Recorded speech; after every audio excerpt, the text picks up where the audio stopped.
So pleased to be here. We're so pleased you made it here. So many of you already. I know there are probably going to be some trickling in, but I can say welcome to the Farm of Peace. But I have Jamil here who's going to introduce a little bit. But first, I want to sort of open the program by thanking the people at the Farm of Peace for hosting us and for all the logistics. And I want to recognize the Abide Shoshani here of the Fund for the Future of Our Children, who is the person who has made many of the connections that made this possible with the Farm of Peace, with many of the speakers, and who is responsible for having acquired the donation that allowed people to stay in Berkeley Springs. And that's amazing. And then from the official side, I represent the Ed Outreach Program, as all of you know, from the Center for Contemporary Arab Studies, which is funded by a grant from Title VI, the Department of Education, specifically for outreach, and the Center for Contemporary Arab Studies, along with the Center for Muslim-Christian Understanding and the Center for Arabic and Islamic Studies at Georgetown, are part of a National Resource Center on the Middle East and North Africa. And they're the ones who get us the books and get speakers and pay for all of these things. So it's wonderful. We have the fourth time, I believe, the grant in a 4-year cycle from 2019 to 2022. So that takes care of the official things. And of course, everyone has a book and folder. There is an electronic resource folder that I send out. We'll continue to put things up as they come up. So from the business side here, I have a list of logistics. All of you are already complying with the first one, removing your shoes in the front foyer. The bathroom is in the hallway to the left when you come out of the dome room, which is the first door on the right. So it's in the wing there through the doors. And there are slippers for your use in the bathroom as well. So if you leave them for the next person to use, that would be good. Water is in the main dining room, which is over there. Many of you have already seen that. And the coffee tea station is also in the dining room. And that is also the place where we're going to enjoy a marvelous Persian cuisine, which also Abide brought us to the restaurant that is going to do that. And you have in your folders, you may notice, a set of recipes which represent what you're going to be eating. And you'll be able to, I'm sure, expertly cook it at home on the first time. I am not master Persian. So please feel free to explore the farm during breaks, but we ask that you do not go into the sheep pastures or the garden. And with regard to the sheep pastures, apparently it's lambing season, so before we leave, they could have increased their population. We don't know. They're on what do they call it, lamb watch or sheep watch? Okay. However, we ask that you not go into the sheep pastures or the garden, and please note the fences are electric. So please do not come in contact with them. That's not for us to stay out, it's for them to stay. So I would like to introduce now Jamil, I didn't catch your last name? Basrit, who is the Imam of this center, and he will explain a little bit about the Farm of Peace. So welcome everyone. I'm very happy that you all could come out. I realize it's a bit of a hike from Washington, D.C. to come out here. But we have a beautiful day for you to be here, so we're very blessed with that. We bought the farm in 2003, and the Sufi community that started the farm was inspired by a sheikh from Jerusalem who came to the United States starting in like the 1980s, 1990s, and began teaching about peace, love, mercy, justice, and freedom, and about how to walk in a spiritual way so that you come into a deeper connection with the divine. And so this is the message of the farm. This is the International Peace Center, something that has grown out of that. This entire farm has come from actually Monajay's house. We started gathering just on Thursday nights to do something called dhikr, which means the remembrance of God. And we started there, and the community grew, and then we moved to a house, and then we bought a farm.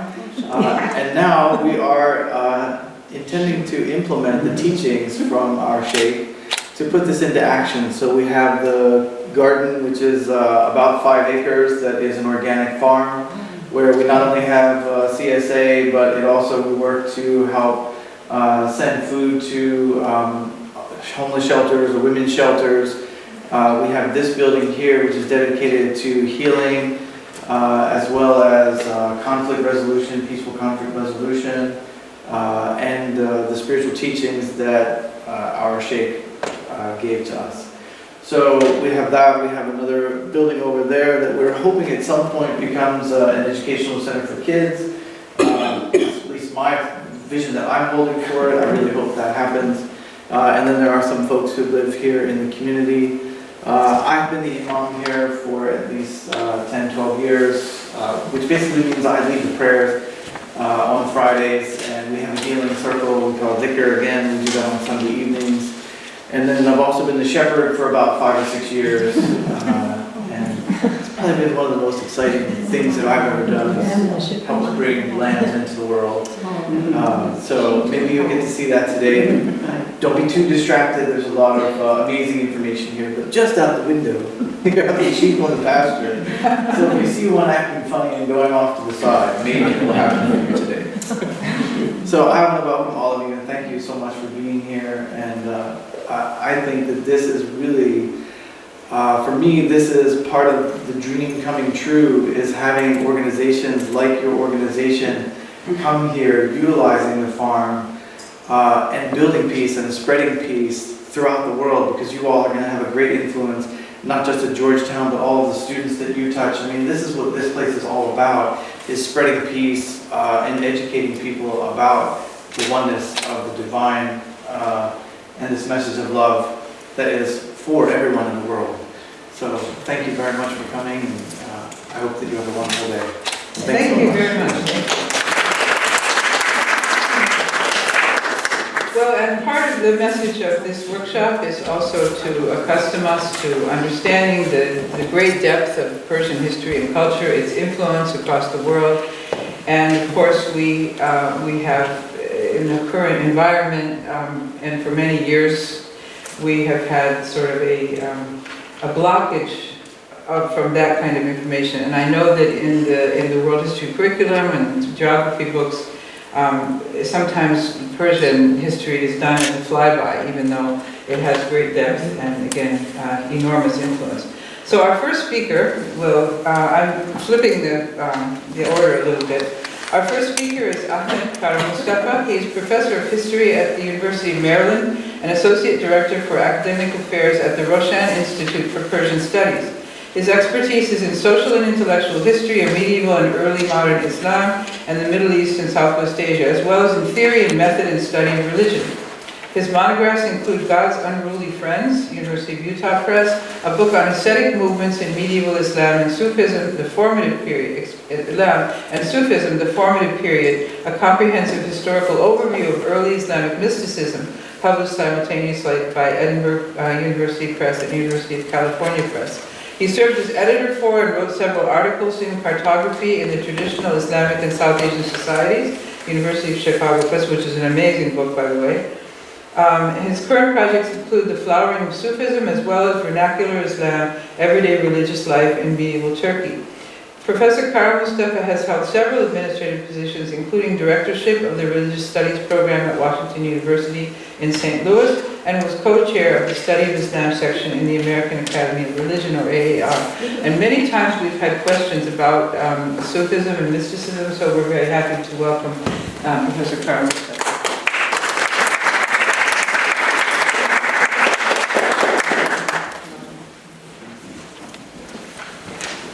So Susan, when do you want me to start? It's 10, 10, 11? Is that what? Yes. I just want to know how much time I have. 11:10 actually. 11:10. All right. Pull that up first.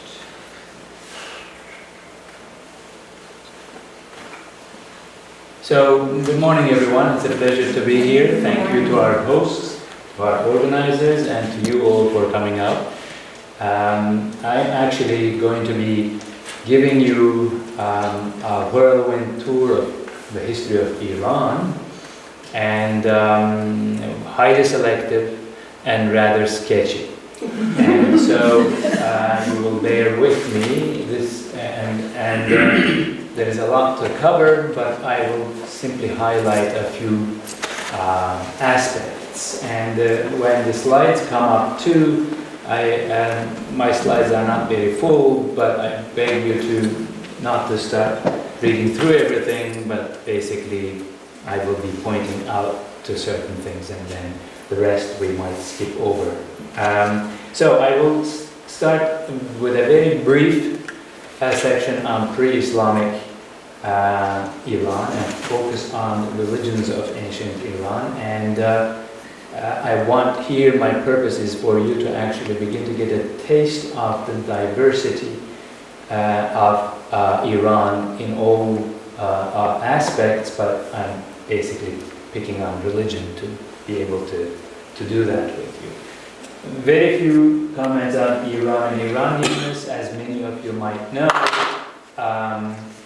Iranians are Indo-European peoples who have actually migrated east instead of west from somewhere region to the north of the Black Sea a few millennia before the Common Era, and washed over the Iranian plateau. Other Indo-Europeans, as you know, continued into India, the subcontinent, and actually populated both these regions. And the dates are murky a bit, but Proto-Indo-Europeans, sometimes is like 6,000 before the Common Era, and the Indo-Europeans share some common vocabulary. Let's skip over that. They were at the time pastoralists, cattle and sheep. Then horses came along. They were familiar with some metallurgy so that they could actually manufacture their weapons.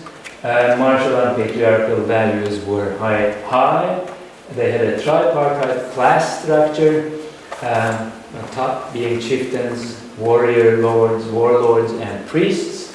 Chieftains and priests, the chieftains of the tribes, warriors, and then herdsmen and possibly other producers.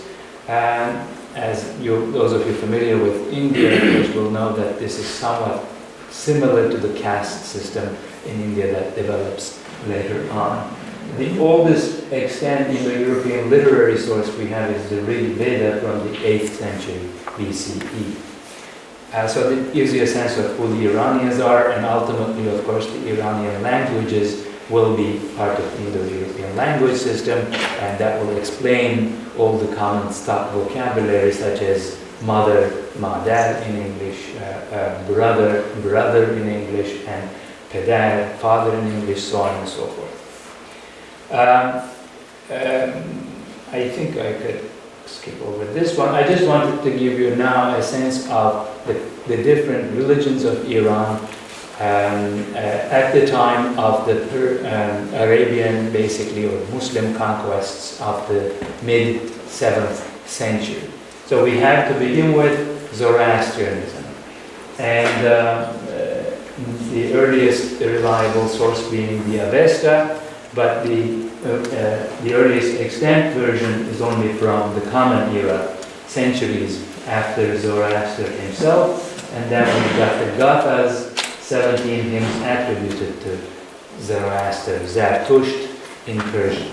Zoroaster, there has been long-standing dates about this person's lifetime, and dates and homeland disputed, just to give you a sense, ranging between 6th century before the Common Era to around 1200 Common Era. Possibly, you can think of it in your own minds as contemporaneous, a few centuries, give it a few centuries, give or take a few centuries with the Buddha. He was a member of a priestly class, and he's known as an independent reformer. I won't go into the details here because this will detract us further. In Iran at the time, there were also Jews, and significant dates for you: 720 BCE, the northern kingdom of Israel, and the first exile of some Jews to Iran, but it's really the destruction of the temple in 586 before the Common Era that leads to the exile of many Jews to Babylonia and into Iran, present-day Iran. Many of you might be familiar with, of course, Cyrus, mentioned in the Bible, and Esther was buried in Hamadan, present day, and whose tomb is regularly visited. So Jews are some of the longest lasting members of Iranian community from way back, and they have stayed there ever since. The Jews of Iran are a very ancient and proud community, and also proud in their Iranianness as well. As a historian of religion, you should know that religions of Iran, broadly speaking, Zoroastrianism and others, have had quite a lot of influence on Mesopotamian religions, including Judaism and later Christianity, such as notions of afterlife, first introduced by Iranians, we think, angelology and demonology, angels and demons, they were big in ancient Iran, a linear conception of time, the whole idea of an apocalyptic end time and eschatology, the knowledge of the end times, probably originated in Iran. The whole idea of an individual being responsible for their own deeds and acts and will actually be called to judgment on that might well be of Iranian origin. Messianism, the whole idea of a savior who's to come and usher in the end of time and also lead to everyone's salvation. And then, of course, Satan these have all long roots in Iran, and they, as I've said, might well have actually been the origins of such notions and associated practices in ancient times. So Iran is a land of rich in religion, religious ideas and religious practices. So at the time there were also Buddhists in Iran. Evidence for Buddhism is much less, but we do know that Buddhism spreads from mid-3rd century into in northern India, but also into northwestern Indian subcontinents along trade routes. Buddhists were present in eastern Iran and northern Afghanistan, present day before Islam, but I don't need to go into it. And then Christians.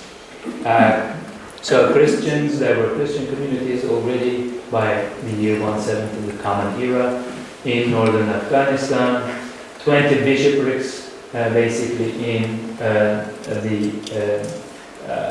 Iran by the beginning of the 3rd century. There were growing numbers of Christians from the 3rd century, all sorts of different kinds, monophysites, diaphysites. We don't need to go into the details of all those. I'm sure some of you are already familiar. Christianity was never banned under the Persian emperors, even though there were some episodes of persecution that had to do with emperor's own persuasion, which was also common under Christian rulers. And Nestorians continued in their activity all the way into Asia and into China via Iran and so on. We also have some other religions. I point you to the third bullet point in particular. Manichaeism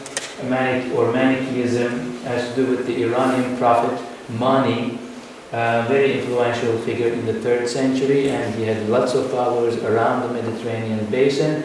One of you is well known to you all, and under his Christian guise, once he converted, that's Saint Augustine, who was a Manichaean before he actually became a Christian. And he's a very significant figure. We have an art historian amongst us. He's also known as the painter. He was well known for his art.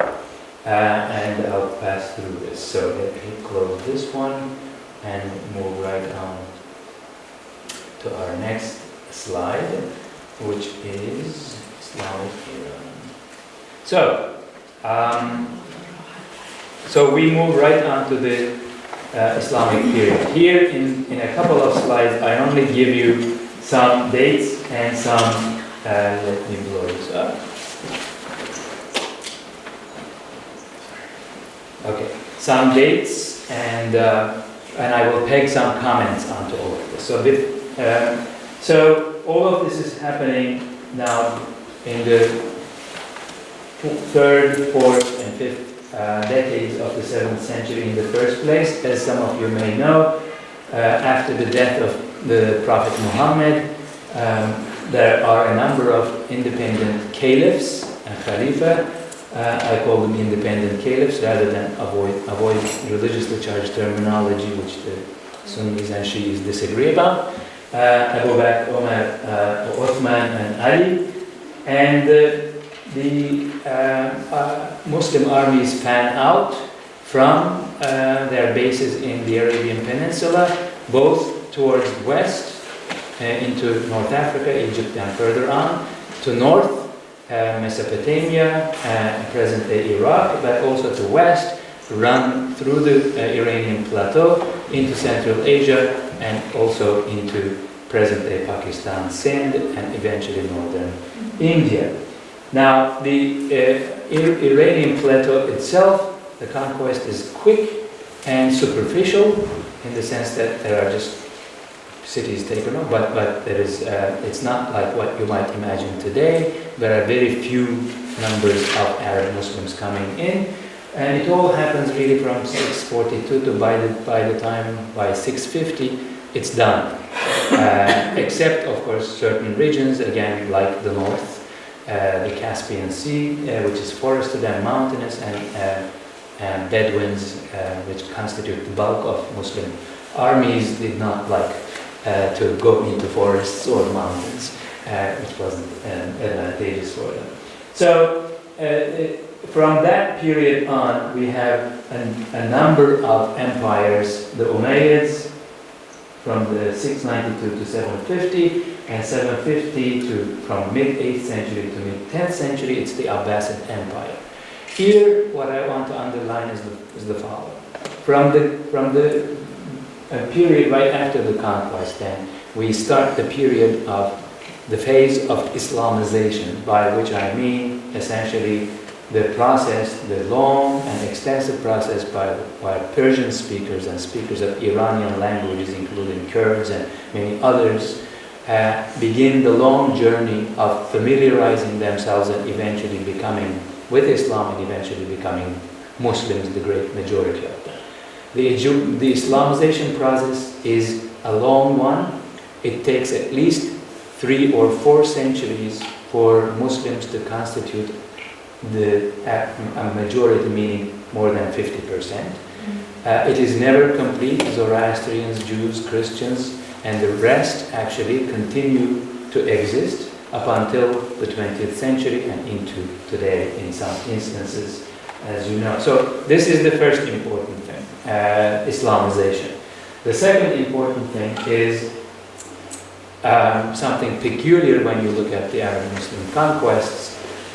Those who actually go west and into Egypt and North Africa and into north, essentially Islamization is accompanied by a process of Arabization, whereby many actually begin to speak Arabic, abandoning their original languages. Again, this is never complete and this is very patchy, but example, Egypt, where today we associate Egyptians with Arabs and they consider themselves Arab and speak Arabic, except for Coptic, which is the liturgical language of some 12% of Egyptians who are Christians, and they use their indigenous original language, Coptic, as their liturgical language in church, but otherwise they speak Arabic. Switch to Iran, this change of languages never happened. So a very significant change. Persian and other Iranian languages continued to be spoken through the process of Islamization, and Persian actually came onto its own within 3 centuries or so of the Islamic period. So by the 10th century we have evidence of new Persian. We call the period of Persian and in the Islamic period New Persian, because as you've seen, it has a long and extensive history before the arrival of Islam on the scene. From the 11th century onwards, we have all the evidence we need of ongoing Persian poetry production and literature and the rest. Now this Persianization in language, this remaining Persian in language, happens also at the political level. So if you look at the period Abbasids, already from the 9th century, those bullet points, Tahirids, Safarids, Samanids, these are the names that we use for local rulers. Some of them actually ruled over large kingdoms. Don't be misled by me calling them local, because we're dealing with a large empire, the Abbasids.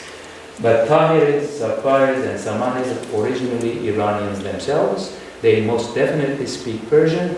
And the last one, Samanids, are credited with special attempts to actually patronize and uphold Persian language and Persian language products, including basically Quran translations all the way to poetry.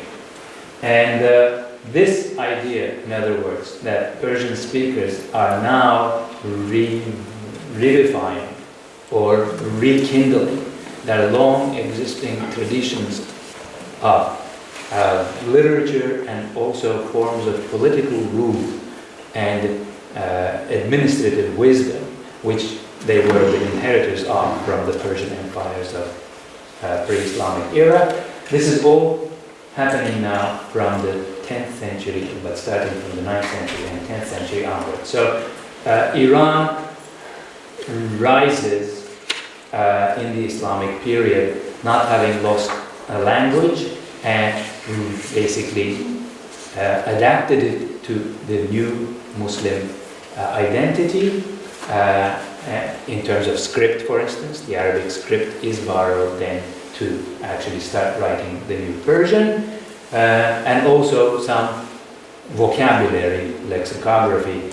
The lexicon of modern New Persian is then enriched, shall we say, by Arabic coming into the language. But otherwise, Persian remains what it is, an Indo-European language with its own, obviously, syntax, grammar, and so on. So that's the important thing that I wanted to point to in this. In the next period, from the 11th century onwards, we've got lots of new rulers. They will be bearing now new names. Sultans, which is an Arabic term, Shah, which is of course the Persian term, Khaqan, which is a Turkish term. And so this already gives you a sense of who we're dealing with, lots of different types of rulers around. In the 11th century, I just want to point out the Seljuks and Khwarezm Shahs. Seljuks should alert us to a new reality, and demographically and also increasingly politically and culturally on the ground, this is the influx of Turkic nomads, Turkish-speaking or Turkic languages speaking nomads into the Iranian plateau and eventually into Anatolia, present-day Turkey, and also Iraq and Syria, present-day. And so this initiates a long period, basically a millennium, of very close coexistence and interaction between Persian speakers and Turkish speakers, which is a very significant phenomenon in the past millennium of Iranian history, and without appreciating this kind of close interaction between Turkish speakers and Iranian basic speakers of Iranian languages, it is difficult to really appreciate what's happening on the ground. The Turkish speakers also happen to be political rulers in many instances, but not all by any means. They also overwhelmingly are pastoralist nomads. Remember, of course, the Iranians originally themselves were pastoralist nomads, but had long ceased in many instances to be pastoralists and had made the transition to sedentary civilization with agriculture. But Persian-speaking nomads continue throughout up until actually today. Bakhtiaris, for instance, being a very good instance of originally pastoralist Iranians who remained pastoralist nomads. So we've got nomads and we've got sedentarized peoples. The rulers are going to be first Turks.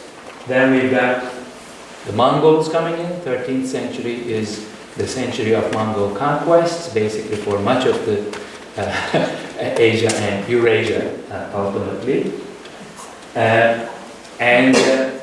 This stays the norm. So I won't want to go into the details of the 14th and 15th centuries, except perhaps to point out another conqueror who was well known to you all, Timur, who was actually a Turkish speaker himself. His name is Temür in Turkish, but known in English, of course, as Temurlane, because of the way he was popularized in English poetry by Marlowe and others. And skipping over that, actually, I want to go to bring us up to perhaps give you an overview of the most consequential period in Iranian history for our today's understanding of Iran, which is that of the Safavid Empire, starting the 16th century. So, before we get, I'll just give you a snapshot of the Safavid Empire during perhaps its best known emperor, Shah Abbas I. Dates are given in the 16th century, beginning of the 17th century. But the Safavid, let me say a few things about the Safavids themselves before we go into this. Actually, it's right there. So the Safavids get their name from, we are in a Sufi place, actually. So you will be interested to know that the Safavids actually were also a Sufi organization, or a Sufi tariqa, as we would call it these days. And it started much earlier in the 14th century, and through a number of processes, the leader of the Safavid tariqa ended up actually becoming the first emperor, the founder, the builder, and the first emperor of an empire, which is that of the Safavid Empire. That person is, of course, Shah Ismail. The last bullet point. The Shah Ismail, who was the divinely sanctioned king, savior, and of the Safavids. The most important thing we will point to is the Safavids actually established Twelver Shi'ism as their state religion. So I will say a few words about Twelver Shi'ism after this snapshot of Shah Abbas, so that we could cover that. But I just want you all to know that before the establishment of Twelver Shi'ism by Shah Ismail and his successors in the Safavid period, the religious cartography, if you will, of Iran in terms of Islam was a very diverse one. There were certainly all kinds of Shi'is, including what I call Twelver Shi'is, and also lots of Sunnis, and quite a lot of others who are not so easily classified, even though they were generally influenced by Islam. So this establishment of Twelver Shi'ism under the Safavids actually has a determining role in the formation of today's picture with religious affiliation and religious identity in Iran. So it sets this process whereby the overwhelming majority of Muslims of Iran actually become Twelver Shi'is. This is, again, as you should expect, a long and stretched out process. It doesn't happen overnight, and it really picks up, especially during the 17th century, if the evidence we have of religious practices spreading is anything to go by. But essentially, this is when Iran becomes a Shi'i country in our particular understanding. So, the society at the time, just to give you an idea, of possibly about 6 to 10 million at the beginning of the 16th, at the end of the 16th century, only about half of which were peasants, the rest mostly nomads. So this is a society, and Iran will continue to actually be a society where peasants and nomads exist side by side, and the nomads are very prevalent well into the 20th century. So this is something that we need to appreciate. The religious groups, Jews, Zoroastrians, Sunni Muslims, and Christians, other than Shi'i Muslims, of course. I will say a bit more about the Christians, Armenians and Georgians in particular, in a moment. This is also the period where we actually begin to see the formation of clerics of the 12 Shi'is into organized, shall we say, forms. We'll say a bit more about that. Ironically, even though the Safavids themselves were Sufis, and their elevation to the level of political rulers actually meant a decline of other forms of Sufism, because they would not tolerate, it seems, other Sufi organizations because of the fear that they would actually constitute political threats to the empire. And then, of course, we could talk about this if you want, the place of women. But let me quickly give you a snapshot of Shah Abbas when he takes over. So he first needs to rebuild his empire. We don't know the previous century. It was rather turbulent in all senses. So he makes peace with the Ottomans to his west, making territorial concessions in western and northern Persia to them. He is having success on the eastern front against the Uzbeks, who had their own empire at the time, in northeastern Iran and Central Asia, present-day Uzbekistan, Turkmenistan. He recaptures Herat. Herat, as the Safavids under the Safavids, is bona fide Iranian territory. And he also has the Mughal emperors to actually take care of, and he captures Kandahar, since you know these names, because of our entanglement with Afghanistan so well by now, Herat and Kandahar. And then, however, he turns west again, war against Ottomans on and off, and he recovers most of the territories that he initially conceded.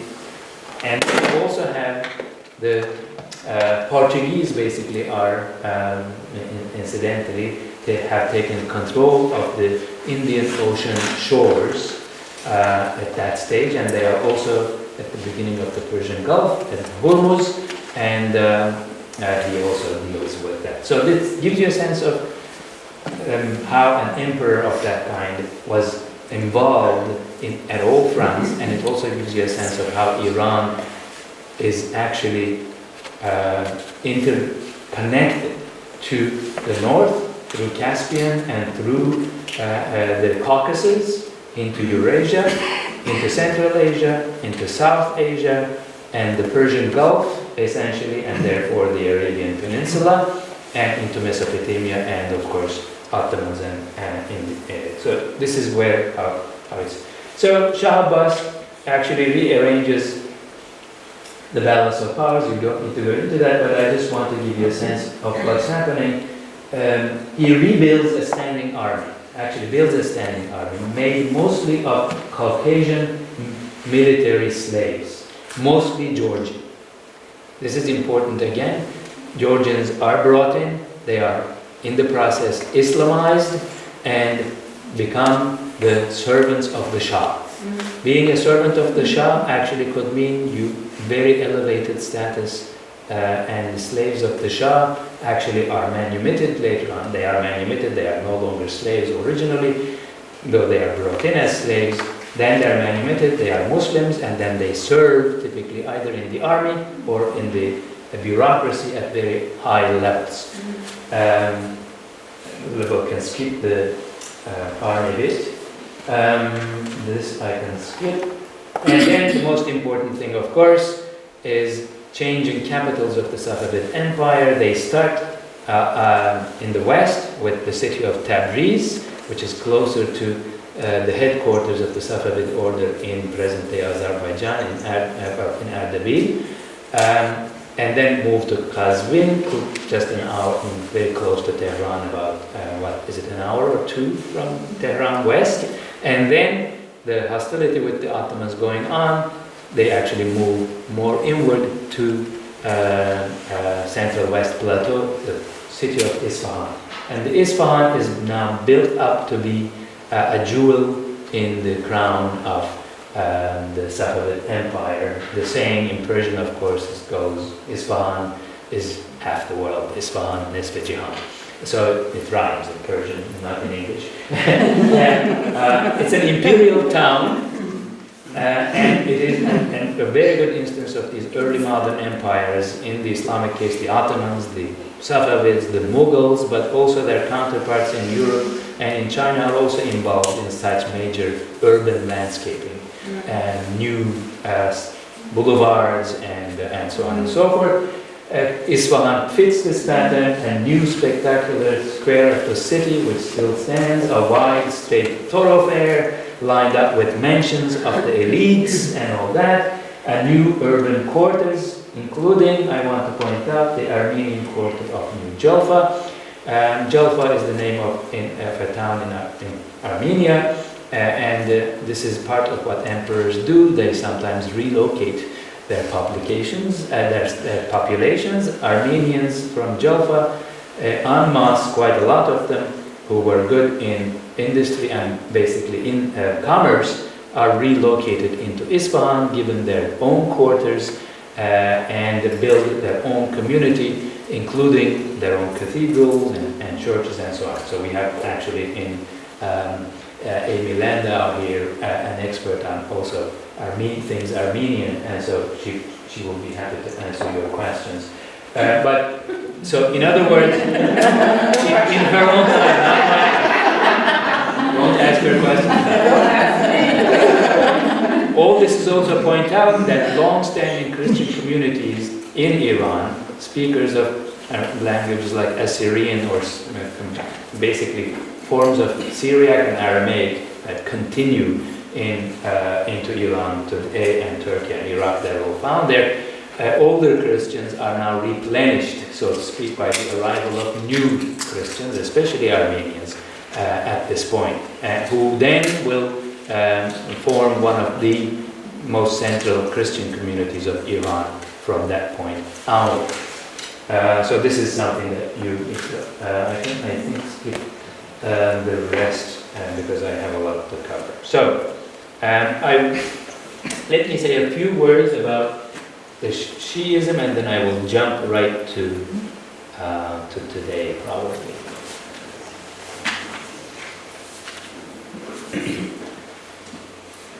It's a very short one here. I just don't.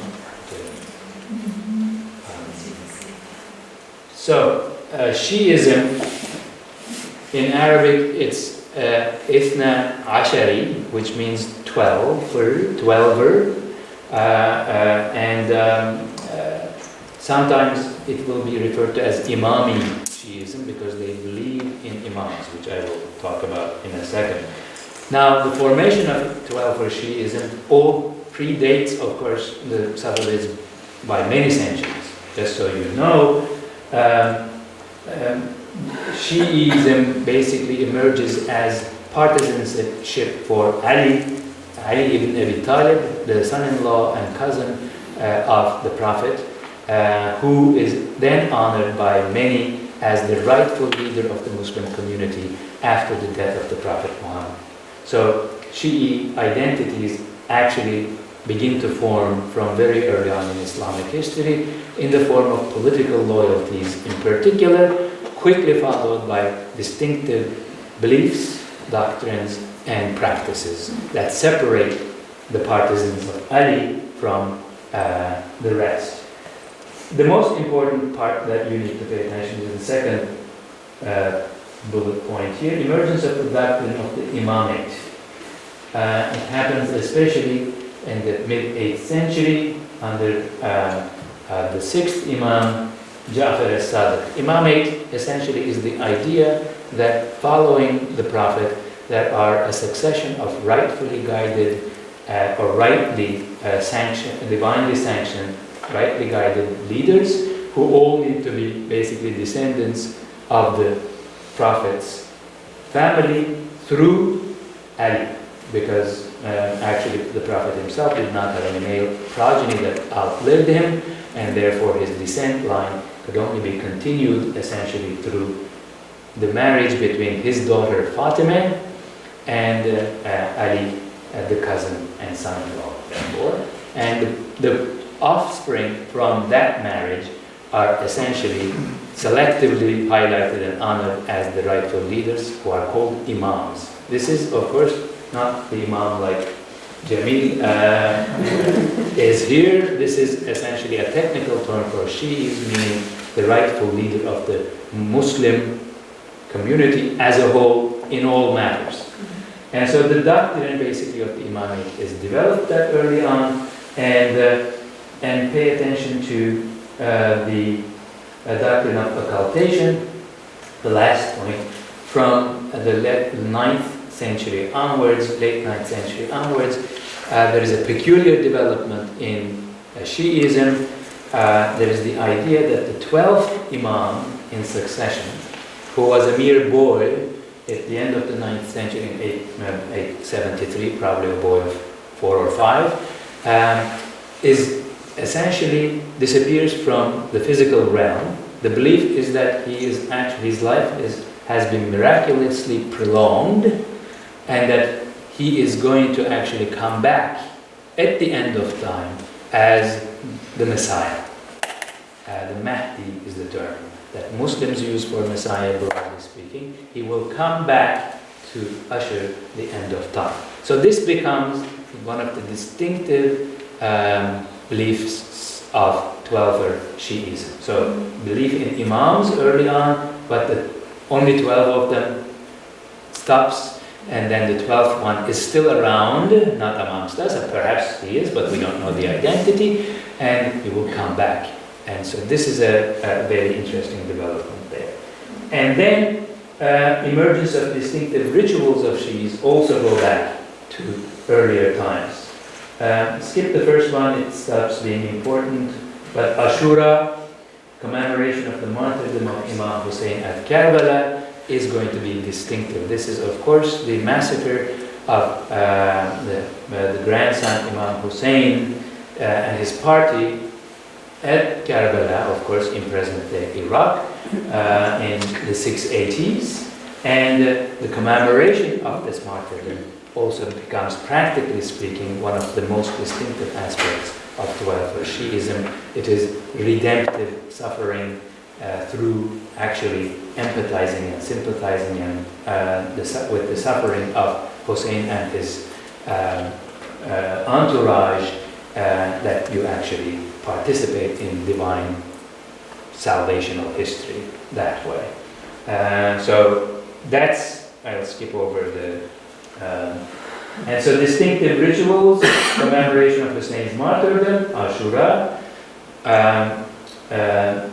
accompanied by processions, ta'ziyah, which is the only instance of religious theater, shall we say, that major developed religious theater in Islam, dramatic reenactment of the martyrdom of Hussein, so it's a passion play, really.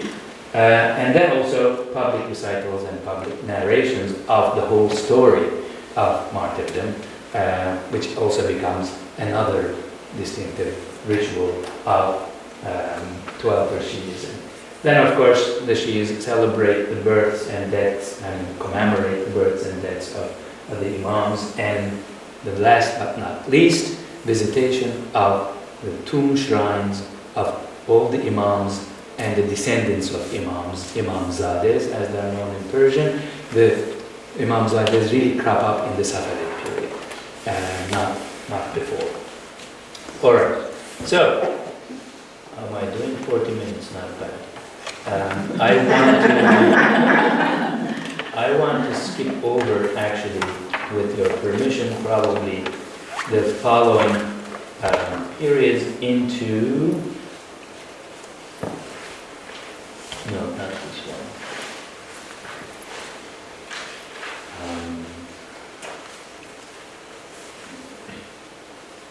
into today. Except I have to find it. Religion and state in Iran. Not this No, one. you do. It's extra. I'm not an Apple person, so 1, 2, 3. no, not that one. No. Religion and the state in Iran. Okay. So before I go there, I want to say a few things about before. So the Safavids basically roughly disappeared from view after the first quarter of the 18th century. 1722 is the date that we use normally. They continue to be around. 18th century is a turbulent period, a complex period for Iran, with the presence of especially two well-known political rulers, Nadir Shah, who turns into quite a conqueror actually of his time, and is well known for that reason. But the important thing, generally speaking, politically for you to all know, is that reunification of Iran after a period of fragmentation during much of the middle of the 18th century takes place at the end of the in this period, and starting basically from the end of the 18th century, we have a new dynasty in place, and that will be the Qajar. That's K and the Qajar, Qajar dynasty. And the Qajar dynasty will be in rule essentially into 1920s, 1926 is the 1920s basically, when they will be followed by a startup dynasty, if we would call it that, because the founder of the dynasty actually was not of shall we say, royal stock, to the extent that we know Reza Shah, that's the Pahlavis. And that brings us, these two dynasties, Qajar dynasty and the Pahlavi dynasty, bring us to the Islamic Revolution of 1979. Now, I want to say a few words about this and then stop. In the situation today, religion and the nation state. So, I'm focusing only on religion, and I'm focusing essentially on the question of how religion appears in public spaces and in politics. So, first of all, we do have what might be called a civil society. They are outside the government. But the present-day revolutionary regime has done its best to engulf them, but has not totally succeeded. First of all, we've got highest Shia religious authorities. These are the grand ayatollahs. So what's happening on the Shi'i front is that the clerics begin to actually get organized ever more so from the mid-19th century onwards, and we see the emergence of top ayatollahs. They were originally called just ayatollahs. After the revolution, we have a proliferation of ayatollahs, so we now call them grand ayatollahs. Essentially, the technical term is Majid Taqlid. These are the supreme exemplars. Today, all self-respecting Shiites are expected to have a religious authority that they honor and they follow their opinions. So you have to pick up a supreme exemplar. As you may have all heard of Ayatollah Sistani for the supreme exemplar of most Iraqi Twelver Shiites. In Iran, we have a number of them, and they continue to be, for all practical purposes, independent of government authority. They all have vast operations under them because they are supported by actual religious taxes by their followers. And so they have religious colleges and seminaries that they run, they have public charities, they have mosques and other ritual spaces that they control, and they have many other foundations. This is sometimes something that is not very much appreciated. Today, we think that when we think of clerics, we think they rule the country, they're all one and the same. This is not the case. There are different highest levels of authority clerics who actually have their own views on practically everything. Many of them are quietist politically today for understandable reasons, but they have also been quietist by tradition. They did not necessarily step into politics before. So I will. Khomeini was the grand Ayatollah who departed from the norm of political quietism to develop a political, actually involvement and engagement. And he did that around the theory called guardianship of the jurist, Vilayet Faqih. This is the idea that the most learned Shi'i scholar is of course best qualified to be the political ruler as well. It is a radical idea, I think, even though scholarship is divided on this. Someone like Said Arjuman, who has a whole book on this, calls this a historical aberration. I agree with him. Abdulaziz Sajadina, a very respected scholar of Twelver Shi'ism, himself a Twelver Shi'i, finds some deep historical roots for this idea, but not in the immediate past.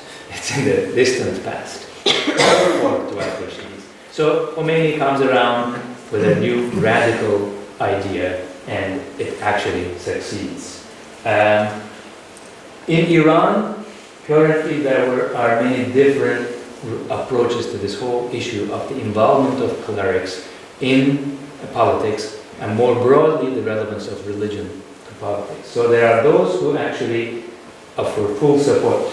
Yes, present day Khamenei is the supreme leader, and he should be followed and respected. That's the option number one. Option number two is full denial of this, no guardianship of the jurist, and those deniers come from both outside organized religion, in other words, they're not clerics themselves. Abdul Karim Surush is perhaps the best known instance of this, but we have also clerics themselves opposing this from within the ranks.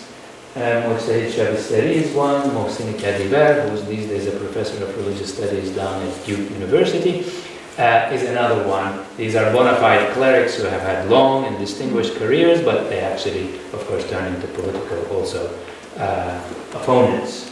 And there are those who offer their lukewarm support, and then there are all the other grand ayatollahs who remain quiet and who don't say anything about all of this.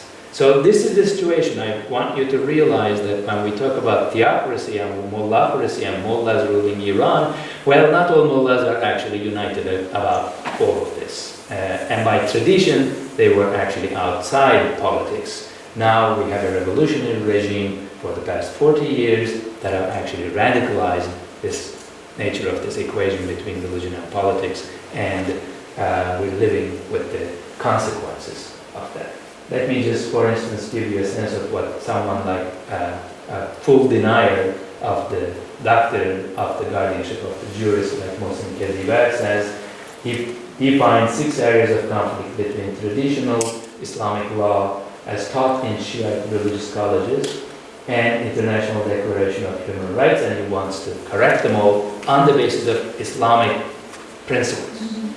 Male-female inequality he finds, he wants to erase that. Muslim, non-Muslim inequality at the level of the law, he wants to erase that. He thinks that all these teachings in the books of Islamic law about slaves, which have long been basically defunct, especially for a century and a half, for sure, should be erased from the books, but also legitimately. In other words, slavery should be delegitimized on the basis of Islamic principles, not just because it's international human rights says so. Apostasy, violence and criminal punishments, and the position of the jurist, which we've been just talking about. So I want you to basically realize that there are significant voices who are developing their own options to the existing status quo at the level of the regime in that front. So with that in mind, I didn't have a chance to actually delve into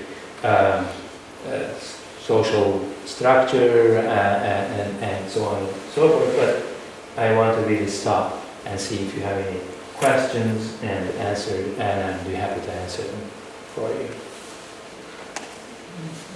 Otherwise, I have more things to say until Susan stops me. Yes?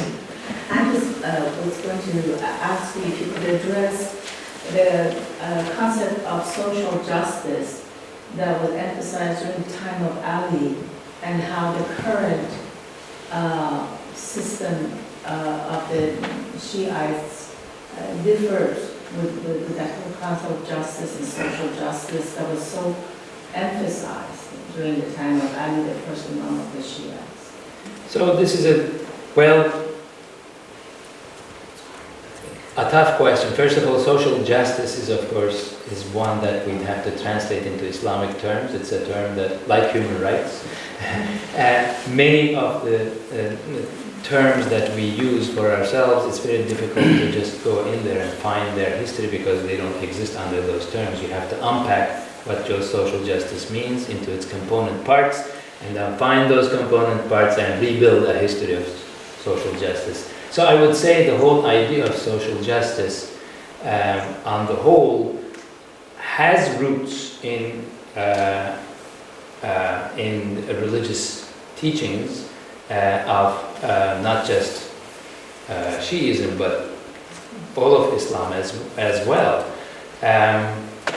But the question is that of packaging and making that into a platform for mobilizing groups of people.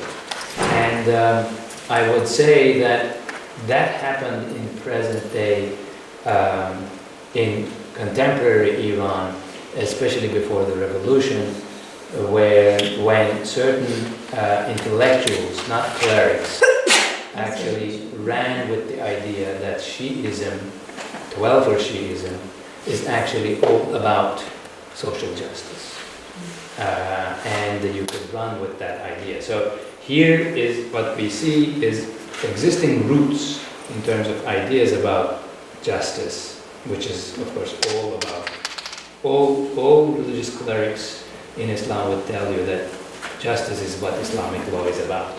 And social justice is part of it. But what needs to happen is part of that needs to be pulled out, expressed in language that everyone could understand today, and used for social mobilization, which is what happened, for instance, by Ali Shariati, best known example, a sociologist, not a cleric at all, who actually spoke to especially younger members of the society and addressing them in the language of social justice and sounding totally authentic. In other words, being able to pull from long existing resources of thinking along those lines, whether it's equality or social justice in any other of its senses. So I want to say yes, but as to whether, for instance, your question is about someone like Khamenei thinks about social justice or not, that's a different question. I don't know whether I want to get there, but I can talk about that too. Sorry. But I think we do kind of lay out a framework, if you will, about the caste system and how women are, you know what I mean? So you sort of lay those foundational ideals leading up to a social construct, if you will, social justice construct. You know what I mean? So you have the caste system, and so these people are over here and they're treated this way. Well, the caste system doesn't survive the Islamic period, so it's not there.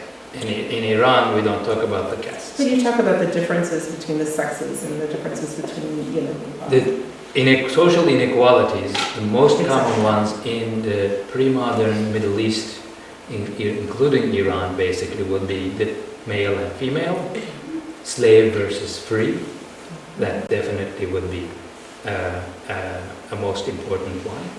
What else? Muslim and non-Muslim, politically speaking. So those are the inequalities that run through all pre-modern, basically prior to the 20th century Middle Eastern societies. And any discourse of social justice has to come to terms with that long-standing history of inequalities. It is not an easy thing to do, right? So I don't want to. I just Teachers follow up themselves, on that and say, but it's very important to bring that together with the actual existing social realities of today. So unfortunately, what is wrong here, or what's a problem, is that we know very little about the realities of life in Iran. When I tell people that 67% of the university students are women in present-day Iran, people are shocked because their mind goes back to the conceptual inequalities that are being talked about.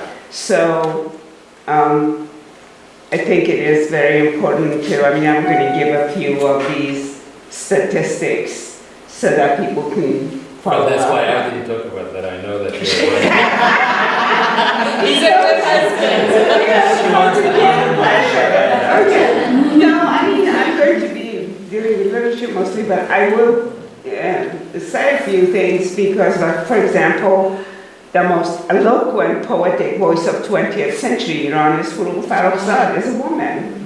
And the most, prominent fiction writers of Iran today are women. But unfortunately, because these things don't get out and we don't know enough about them, what we know is some concepts that we expect to have followed to the 20th century. But I'm going to stop there. But I want to emphasize that none of these social inequalities are particular to the Middle East or particular to Islam. Yeah. And we are living in a society which is one of the most sexist societies that I've ever lived in. And so I want to emphasize that, legal teachings and religious teachings are one thing, but social reality is always something else, and that's exactly the case. Yes, but there were other.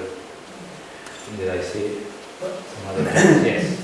I was going to ask if you would, and maybe it would be relevant to the earlier questions, if you would tell us a little bit about the administrative wisdom within, as a model. With the slaves and the Golans. Administrative wisdom, you mean in the sense that I used it earlier? Yes. What could you tell us about it? I mean, basically, for the Safavids in particular, there isn't anything in particular. What you need to, I think, appreciate in terms of understanding the history of Iran and history of Iran in the Islamic period in particular is that Iran, coming into the Islamic period, already had centuries and centuries of an imperial tradition.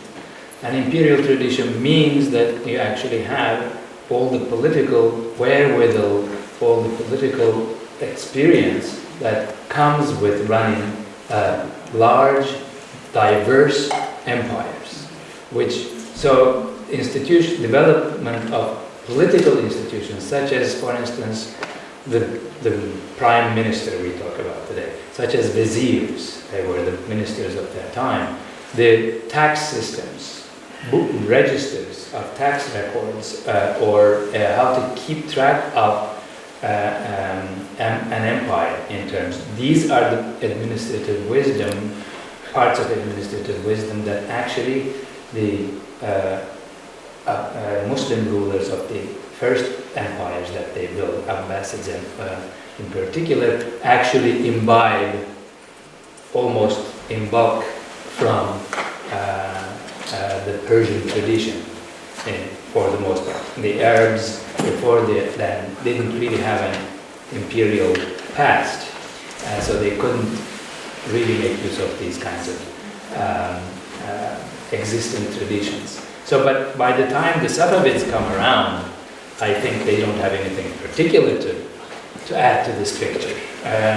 The norm is you have a sedentary empire ruled over by a political dynasty, which has under it a civilian and military bureaucracy, and then you've got the subjects of the emperor, peasants and nomads, who are taxed at various levels. That's it. I'm through. Yeah, my time is up.